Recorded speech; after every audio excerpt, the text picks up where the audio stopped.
I absolutely love efficiency in board games. There's nothing I love more than making the most of every single turn that I have available to me in order to beat my opponents. I think that's really fun. It's one of the things I absolutely loved about Splendor when I started getting into gaming about 3 years ago.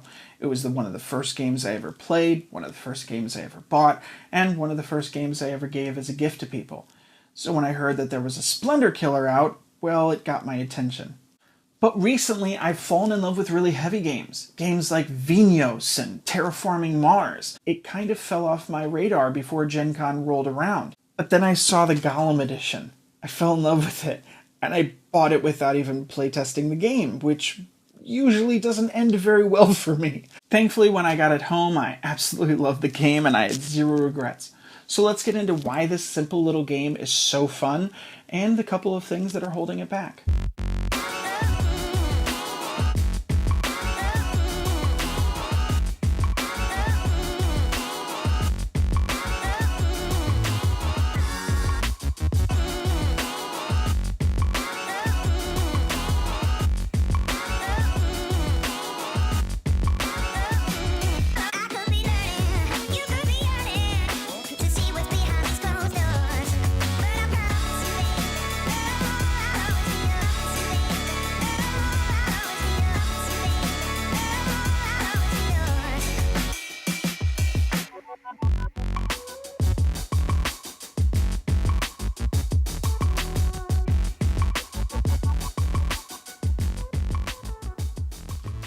First, make sure you hit that subscribe button down below so that you never miss an episode. And I just wanted to say thank you so much for all the support I've had thus far on Instagram and Twitter and Facebook.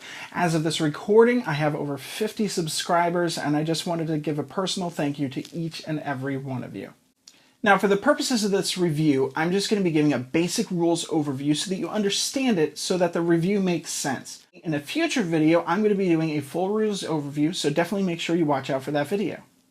I think it's important to note that this is the Golem edition of Century Spice Road. It's exactly the same as Century Spice Road, except that the art is different and you would get cubes and cups instead of gems in these individual bins. What's nice about Century Spice Road is that it's relatively easy to learn and extremely easy to teach.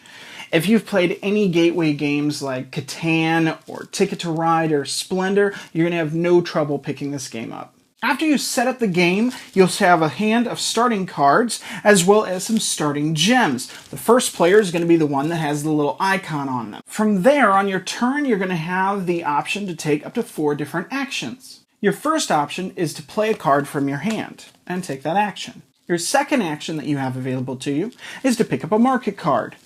Your third action is to pick up a golem card.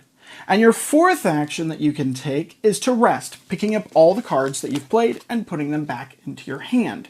You're going to use the market cards that you have in your hand, as well as other market cards that you pick up throughout the game, to add gems to your supply, to upgrade the gems that you have to better gems, in order to trade those in for various golem cards. Once someone has selected 5 different golem cards, the game is going to end.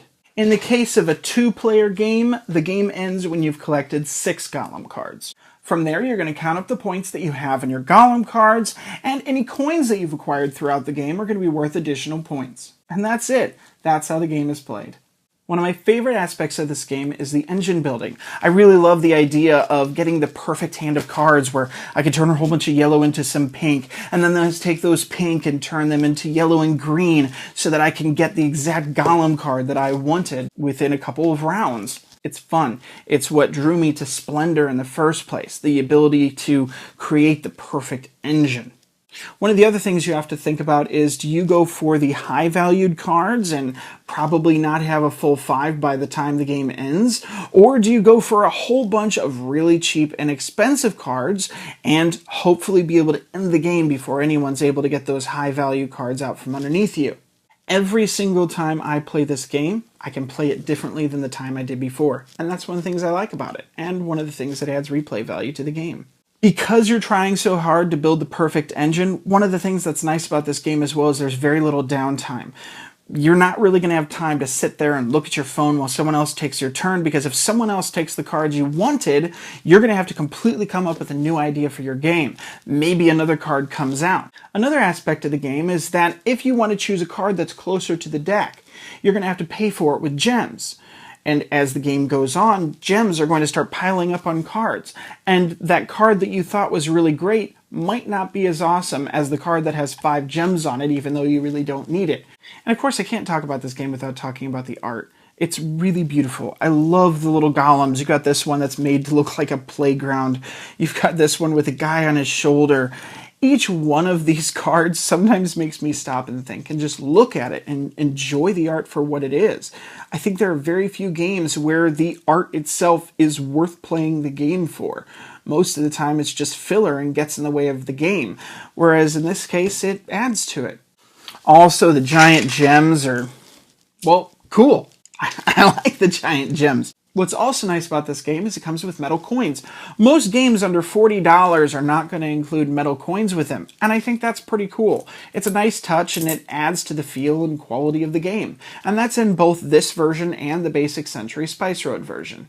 I absolutely love this game. It's ridiculously fun. I've played it over and over again, and I never get bored.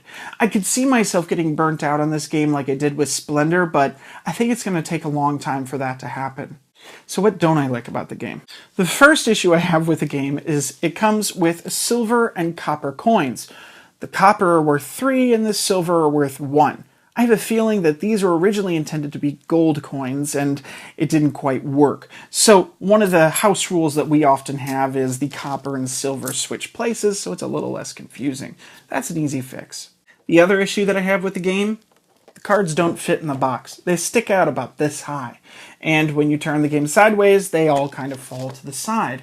It's a blemish on something that would be almost a perfect game otherwise. My other issue is the game itself, specifically the Golem Edition. If you love this artwork as much as I did, you need to understand that if you buy the Golem Edition, you might not be able to get any expansions for it. There are already 2 planned expansions for Century Spice Road, but not the Golem Edition. This is a one-off. A one-time thing, and if you want to play those expansions, you're going to have to buy the base game all over again. So where does that leave me? Am I going to buy the expansions if I have to re-buy the base game? I don't know. Maybe. But I'm holding out hope. I'm crossing my fingers that they decide, you know what, let's release that base version with its expansions as well. So maybe you're not willing to shell out the extra money for a game that might not get any expansions, and I totally understand that. Regardless, you should at least pick up the Spice Road edition of this game. The insert aside, it's worth every penny, and I'm willing to overlook that oversight to be able to have a really fun game that I've added to my collection. So I give my full recommendation to go to your friendly local game store and pick it up.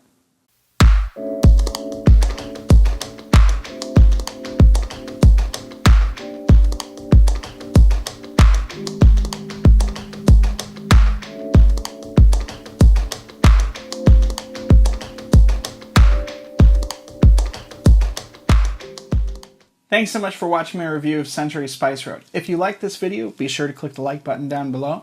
And as always, hit subscribe if you'd like to be notified when future episodes go live.